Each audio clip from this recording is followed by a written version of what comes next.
You know, and they're just praying that one day, like their big yoga goal is like, I think it'd be so cool to touch my toes. You know, and we're worried about the round in their back because all this is unsupported, and we do these things like bend your knees, put your hands down. If they're real stiff, they can take their hands even further out and stick their butt out.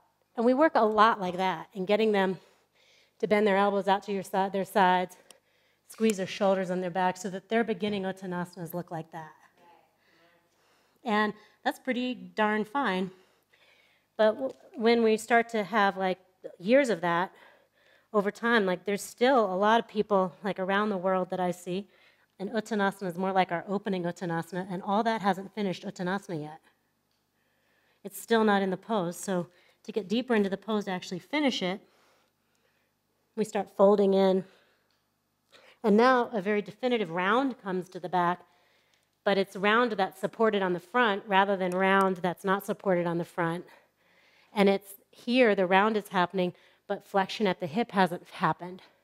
So the round is happening here because this has stopped moving. But let's say we're in a fairly deep forward bend and the pelvis has made the forward bend. At that point, you actually are wanting the rounded softening of uttanasana.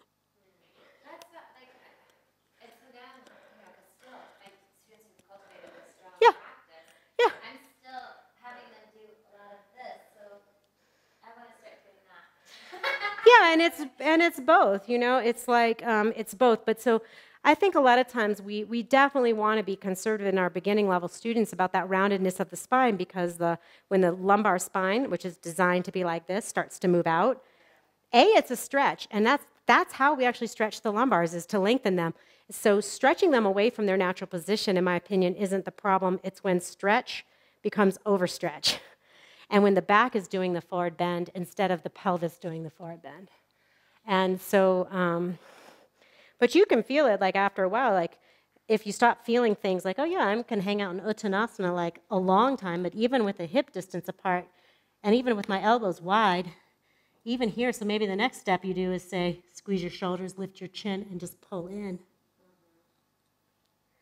And then you would be like, oh yeah, I'm totally fine to round.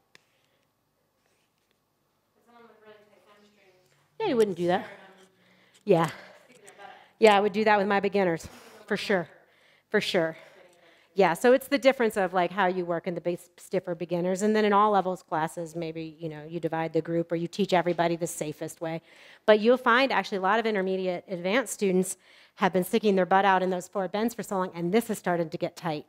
Because the modification that helps the new student open up the back becomes too much of what the intermediate advanced student needs. So that's the hard thing, you know, when we teach it to like a bunch of different people in the same room who have different needs. But a lot of people, like that's where this one is like, I would work both, but where this shape that we worked earlier, where you start with your belly against your thighs, right here you've got the lumbar curve supported. So even though it's round, it's not round unsupported, it's round here. And so you'd keep that, and you've got the sacral situation here. So you would just pull in, keeping that, and if your belly popped off, you'd go back to bent knees. So exactly. That means your thighs are back if your belly layer back. It means maybe not that your thighs are back, but it means that your lumbars have support. Yeah. I know. And a lot of it is like the stiffer people are in less danger of getting hurt, right? Okay. All right, so let's do plank pose.